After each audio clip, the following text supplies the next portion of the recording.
All right, everyone, welcome back. I am really excited today because I get to talk with a behavioral specialist, and we're going to really deep dive on a lot of the issues that parents are facing right now with their kids. I mean, since the dawn of time, parents have been facing these issues with their kids, but I think they've really been brought into the limelight with the pandemic and how much time everybody is spending together. So I have Caley Kukla. She is a behavioral specialist. She's a parent educator. She has an active social media presence at Caley Kukla where she talks with parents and helps them through a lot of the issues that we're facing. So maybe Caley, if you could start with a little bit of your background, and then we can just kind of dive right into some of the things that you're seeing in the pandemic and how parents can respond to what their children are doing.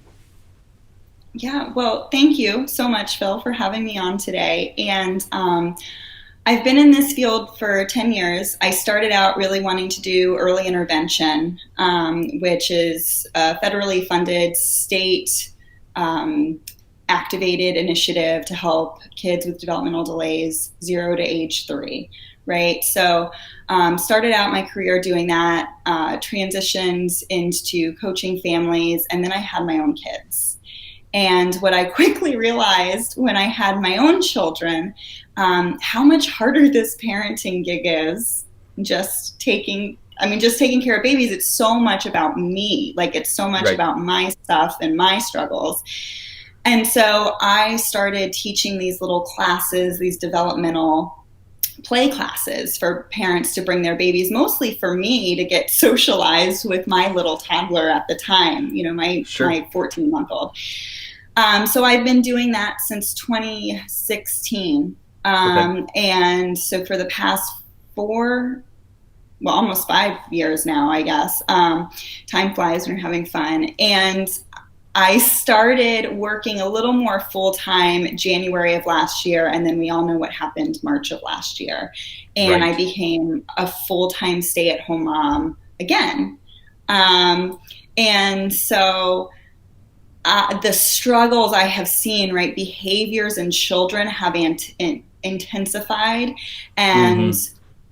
parents' patience and energy and stamina has just decreased and honestly been worn down, because back in March, we didn't think we'd be sitting here still talking about, I didn't think I'd still be Oh, sitting here agree. talking about this in For January. sure. And I have far less knowledge about these things than you do. So, here we are, and this is really still a marathon. Our lives are still being impacted. And I just talked to several parents yesterday about still behaviors that are popping up, even if their kids are back in in-person school. Our lives are still being very heavily impacted by this, and our children are letting us know through their behavior that they're feeling Oh, the for sure. effects as well. Yeah. Well, I think that speaks to so much of what parents are struggling with right now. It's the whole Mhm. milieu of being at Yes. home more, not having all of the outings and things that you can do. Like sometimes we're just like, well, what could we even do? I guess we could go get the car washed, or, just get out of the house or Yes. something. Um, Yeah.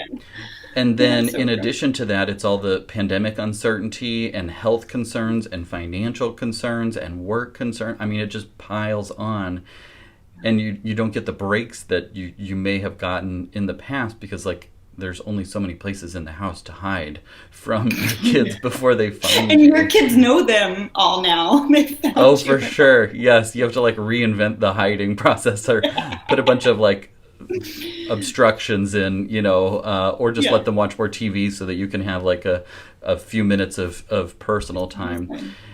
And Right. so I think that one thing that I've seen from following you on Instagram and seeing your posts is really the same message that I have often, which is it's really not the kids, it's the parents. And if we Yeah. can change the way that we react or respond to our kids, then it will be much smoother sailing for us as parents and for our children as well. So maybe could you talk a little bit about like moving from that reactivity to responsiveness? And I think when people first hear that, they think of the kids like, my kid is reactive. They're reacting to everything. How can I get them to respond to me, meaning do what I want to do? But I think that your angle on it is more from the parents' reactivity to responsiveness. Is that correct? Absolutely. And I want to point out, I want to build upon what you just said about this insecurity and uncertainty as us as parents are carrying right now, whether it be health, financial, job, which is tied into finances, what to do, where to go, all of these different things that all threatens our sense of safety. And Sure. evolutionarily speaking, right, we're all wired first to find safety. That's really critical to the survival of our species. So when we can't find safety, we have trouble turning on other functions in our brain, higher functions in our brain, like empathy, like problem Right. solving, like Right. curiosity.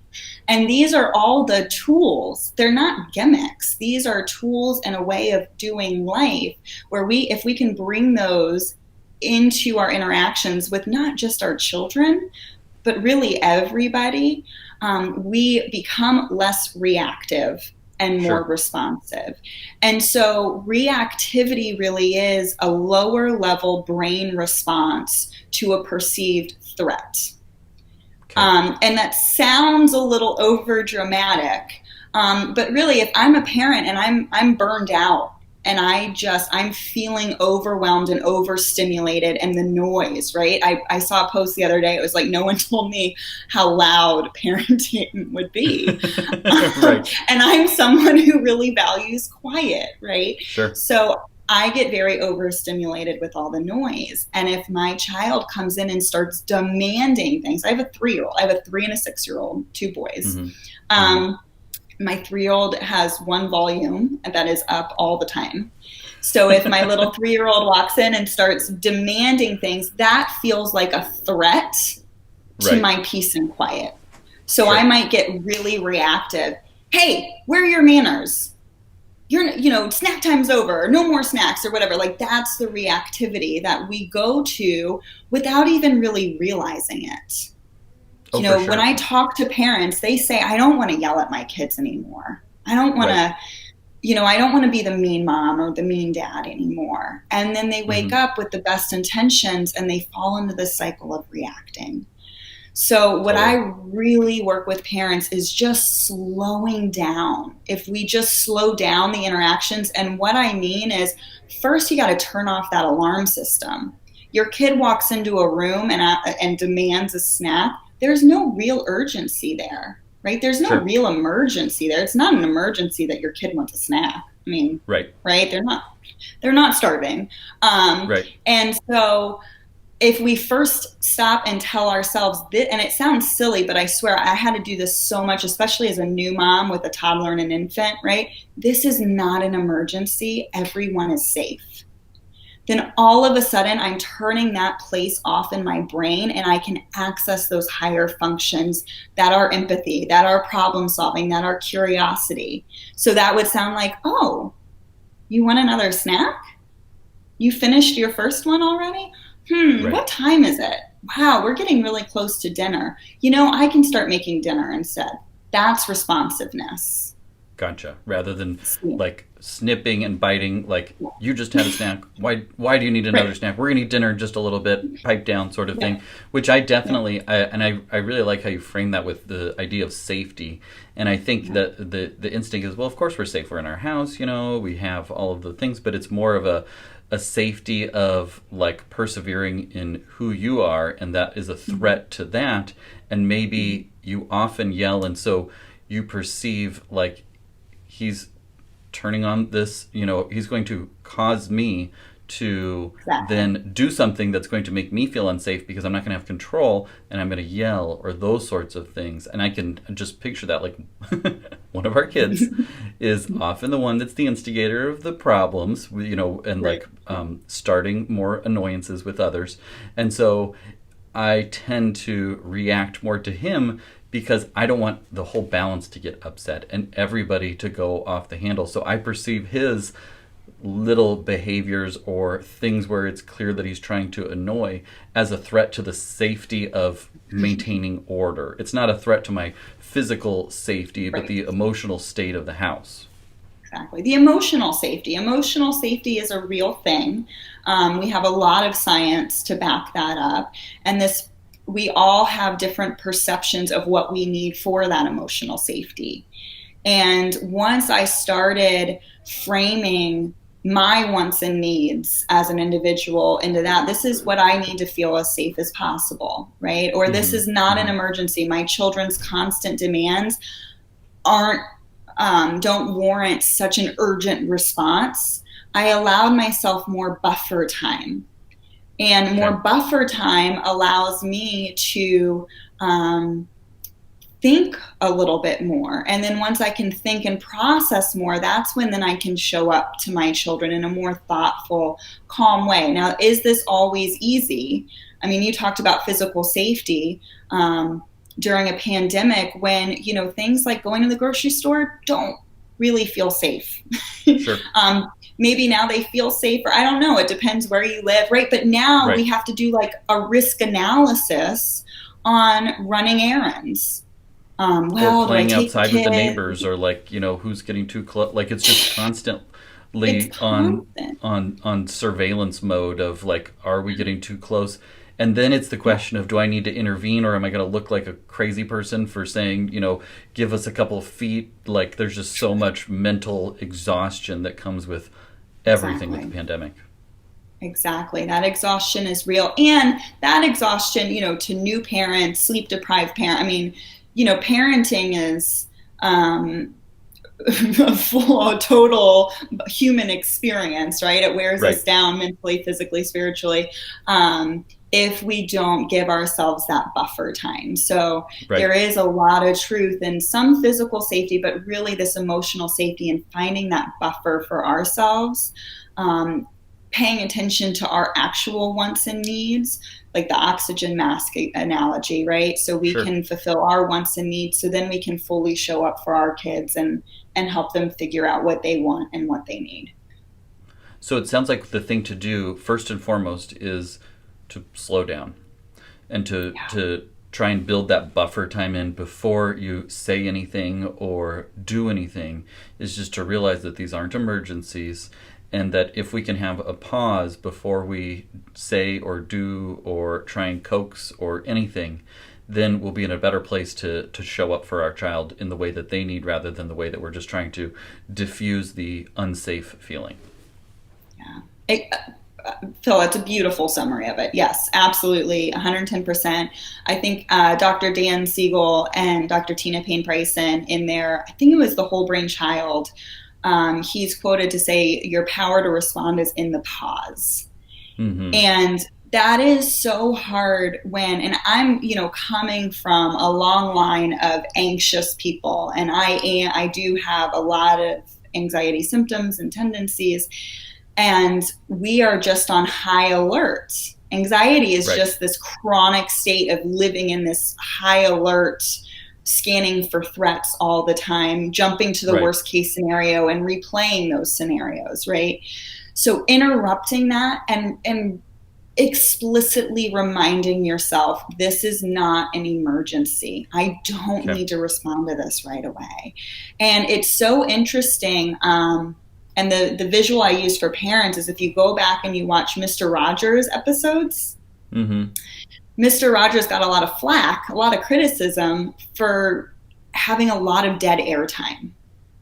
like when he's putting his shoes on and like walking around the room and stuff like that. Like, so it's not awkward. Like YouTube where it's like 3 seconds, new scene, 3 seconds, new scene. Like, it's just like, oh, we're going to just watch him walk around the room, and he's going to take his jacket off and put it in the closet, and then we're going to watch him walk over and sit down on the bench and like untie his shoes.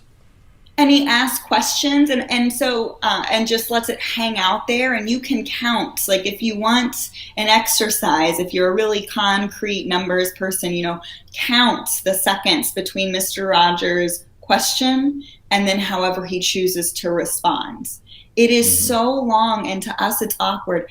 Guess what? Kids need that much processing time. They're in this time of language acquisition and brain myelination, so these brain connections getting stronger and pruning, so unused ones are going away. And so it's a lot of work just to process language and then figure out how to respond to the language. Sure. And so if we're quick giving demands and going at it real fast, our kids kind of short, I call it short wire, and the blue screen of death comes on your computer screen and it shuts down. Remember Right. the blue screen of death? I think that Oh was like yeah, middle totally. school computer class. Yep, Um, yep. that's what happens to our kids' brain. And then it turns into behaviors. And we're seeing it through behaviors. And that's what gets our attention as parents. But then we take those behaviors as a personal assault on us. Sure. And they're not. It's the computer short wiring in their brain. So slowing down is one way to build in that buffer time for us, but also give our kids room to breathe, to process, to think, and to respond themselves. So yeah, Well, if I you think want to see how fast you should go, watch Mr. Rogers. that's a good point, and I think as adults we're trained like to exchange information so quickly. Like I know that on this podcast, or if I'm listening to a podcast, if there's Right. 3 or 4 seconds of dead air, then everyone's looking at their screen to see, am I getting a phone call? Did Yeah. my AirPod go out? Like, what's the deal? Like, you can't have any of that. And so that's just a really good reminder then to just slow down and not feel like, and I think one thing that parents do too is feel like you always have to have the answer. You have to have the consequence in mind so Yeah. that when something comes up, we know exactly what to do and there's no delay, because parents think their children are like dogs where if they pee on the carpet, you have to like catch the dog in the act, or it won't make sense to them when you try and consequence them after the fact.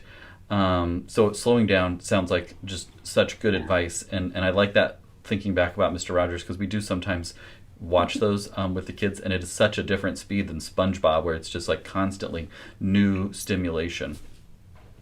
Yeah, and Um, think about it. I always sorry, one thing about that too is like, think about how we're training our kids' brains too.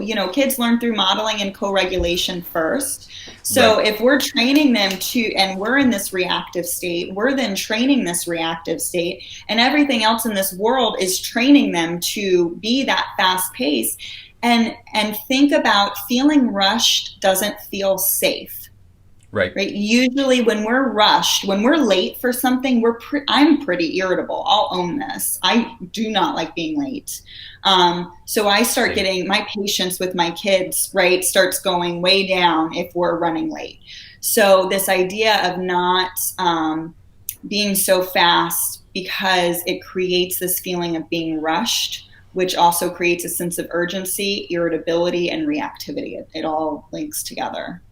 Totally. And like, I mean, if you give yourself time to drive to work, you're more tolerant of the people that are going slow or the person that cuts you off. But if you're already running late and somebody's going slow, you're driving around them. You're like, can Yeah. I honk? Like, there's just Yep. so much more when you're feeling that sense of rush. And so I totally get that. One other thing that you had kind of spoke to that I want to touch on before we finish up is behavior as a choice, because I think a lot of parents, as you said, perceive it as a personal attack or insult when our children have whatever behavior they're having.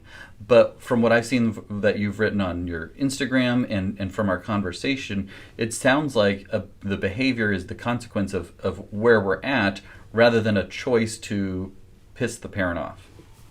Yeah. Yeah, absolutely.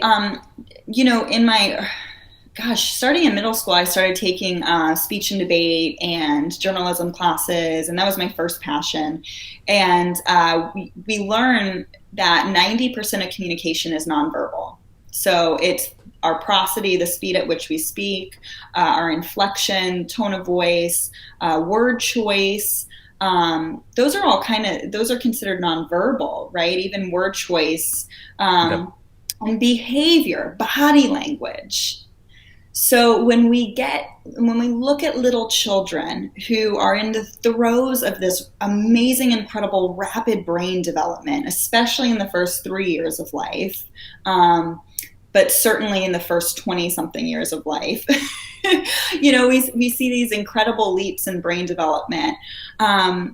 Their behavior and their processing speed is slower, so their behavior is their best way to communicate.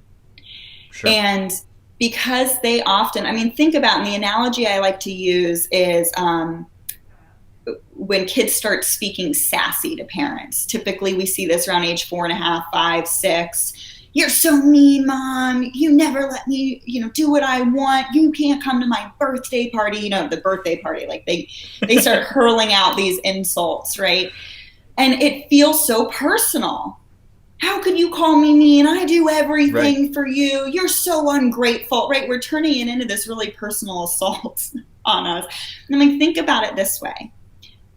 And this is how it is in my house, so I'll just share it, but a lot of people can relate to this. My husband, well, now he works from home, so he comes out of the office, and I'm in the kitchen, and the kids are going haywire, and I'm trying to get dinner, and I'm tired, and I know we've got to do, dinner, bed, or dinner, bath, bed, like that whole routine is starting soon, right? So everybody's feeling a little on Time edge. pressure. Yeah. Yeah.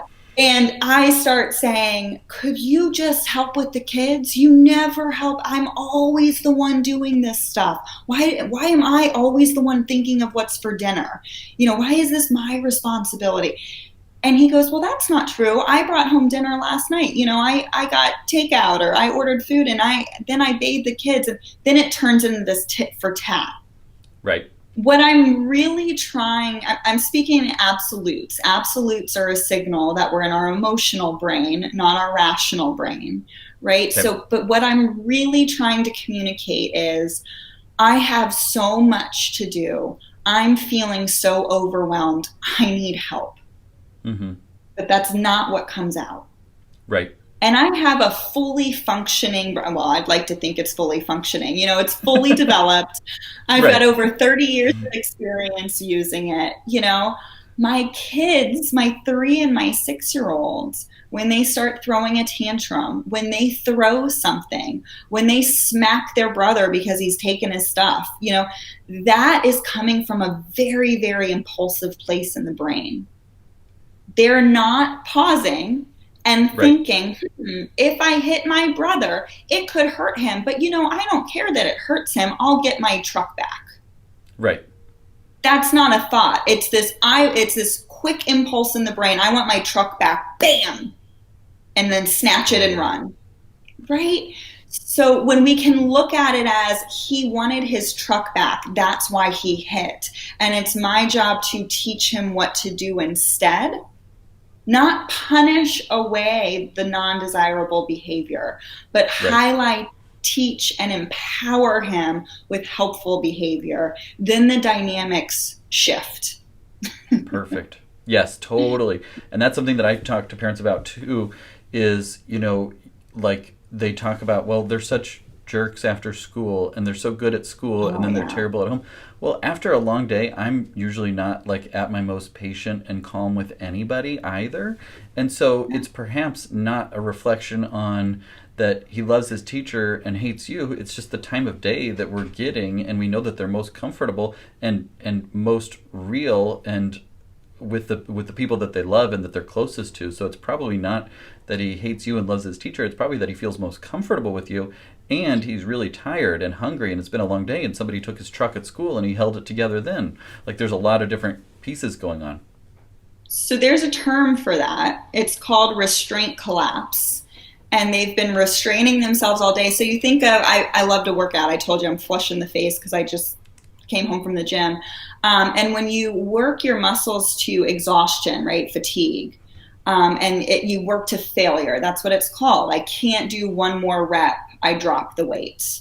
Right. Our brain works in a very similar way. It's not a muscle like that, so to speak, but it gets tired.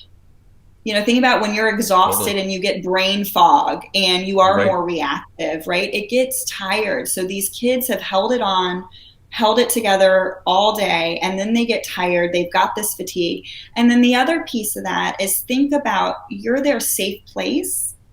And so I like to use the analogy, have you ever been in a high-charged, emotional, scary situation and you go into like a trauma response, you're just going through the motions, getting stuff done. And then a safe person walks out into the room. I had this happen when my son broke his arm at the beginning of the pandemic.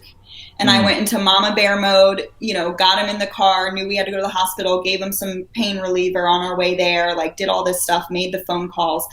a friend of mine's an RN at the ER, this urgent care, and she came walking out of the doors to the waiting room, and that's when I broke.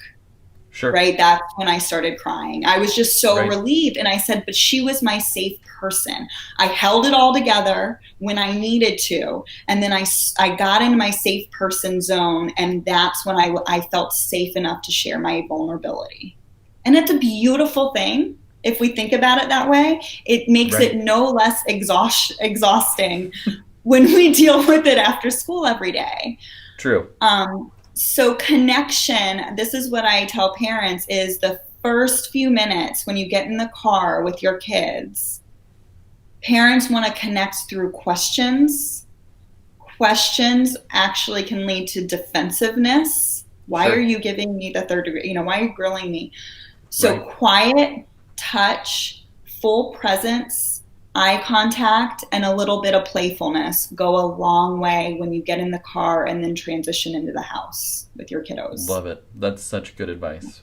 That's just, yes, totally. And I can see that too, because when you're, sometimes questions will just lead you to that place of like, well, why are they asking so many questions? And can't I just have like a moment of peace or a different type of connection? So this has been just so helpful. And I think the big takeaways that I have from this are, making sure that you slow down before you react to your children, and that will allow you to be more responsive, and then really thinking through like what's the reason behind the behavior rather than they are trying to cause this behavior. What is it that I can do to connect better? And I like to, we didn't really explore it, and maybe we can have another chat sometime and talk through the idea of, rather than punishing away behaviors that you don't like or that you don't want them to do, understanding where the behaviors are coming from and helping them to make better choices going forward next time they're presented with, my brother took my truck, or somebody was mean or said something. So this has been just such a great interview, and I really appreciate your work in helping parents navigate everything that's been going on with the pandemic, from all of the parenting struggles that have been just amplified by it. So on Instagram at Caley Kukla, and then your website is the same, and that's where people can find you and learn more about what you do to educate parents and follow along.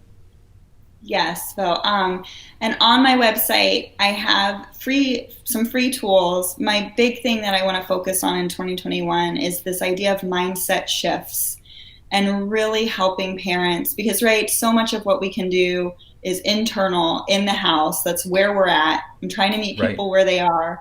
And so I do have a mindset shift guide that parents can find on my website, and then free parenting scripts, PDF download on my website as well. So, and we'll put that in the show notes. So if you're listening to this or watching this, you can just click below or slide over, and you'll be able to get straight to those links. So thank you so much. It's been a pleasure, and good luck. Hopefully, if we talk again in a year, we will not still be in this marathon. I don't think we will be continuing along this marathon, but we'll be in a better place, and we can do more than just go, take the kids for a car wash or for a drive around town to escape from the house for a bit. So. Yeah, exactly. Oh, another walk. Great.